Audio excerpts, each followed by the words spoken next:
Dalam nama Bapa dan Putra dan Roh Kudus. Amin. Shalom saudara-saudari. Selamat bertemu kembali melalui santapan firman Tuhan hari ini, Isnin 10 Mei 2021. Injil untuk renungan kita pada hari ini ialah Yohanes bab 15 ayat 26 hingga bab 16 ayat 4e. Mari kita sama-sama dengarkan.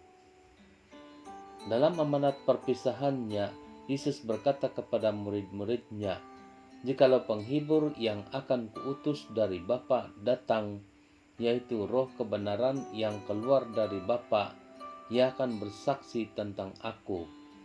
Tetapi kamu juga harus bersaksi, karena kamu dari semula bersama-sama dengan aku. Semuanya ini kukatakan kepadamu, supaya kamu jangan kecewa dan menolak aku.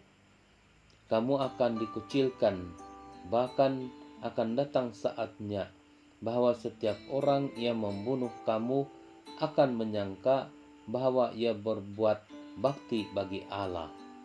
Mereka akan berbuat demikian karena mereka tidak mengenal baik Bapa maupun aku. Tetapi semuanya ini kukatakan kepadamu, supaya apabila datang saatnya kamu ingat bahwa aku telah mengatakannya kepadamu." Demikianlah Injil Tuhan. Terpujilah Kristus. Saudara-saudari pendengar santapan firman Tuhan, bahaya tidak mengenal Allah sebagai Bapa yang mengasihi dan sebagai anak yang menyelamatkan sama saja dengan yang memikirkan tiada Allah. Pikiran yang tidak mengenal Allah yang benar hanya menggunakan pikiran sendiri yang sentiasa dicemari oleh kekeliruan. Yesus telah memperingatkan murid-muridnya, orang yang tidak mengenal Allah mudah saja mengucilkan atau membunuh orang karena memikirkan berbakti kepada Allah. Itulah sebabnya gereja mempunyai ajaran moral yang menapis dan menandas untuk mengetahui apa yang benar dan salah, dan apa yang baik dan jahat. Gereja mengajarkan tentang kebenaran melalui firman Tuhan, hukum Tuhan yaitu mengikut kehendak-Nya, bahkan melalui hukum ciptaan.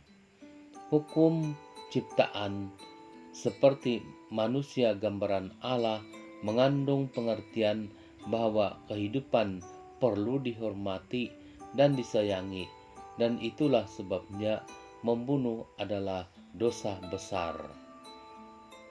Mengucil orang, menghalang orang masuk ke kesempatan menerima berkat juga adalah dosa.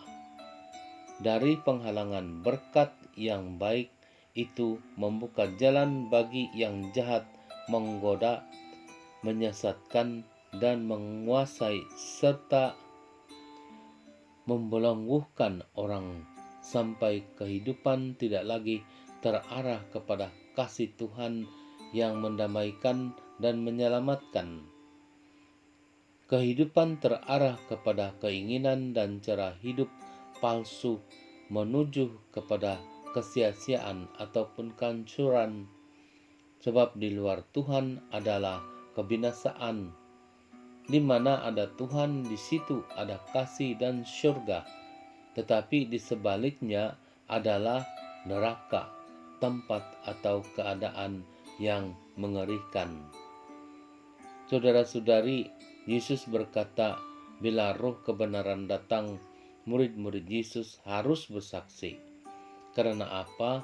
Karena kesaksian Roh Kudus bersama dengan kesaksian pengikut-pengikut Yesus menjadi kuat, menjadi teguh melawan pembohongan dan penyesatan.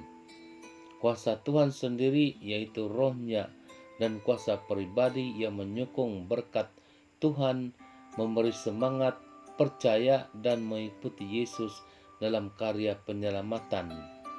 Dalam ungkapan yang lain, Yesus berkata, "Bertobatlah dan percayalah kepada Injil."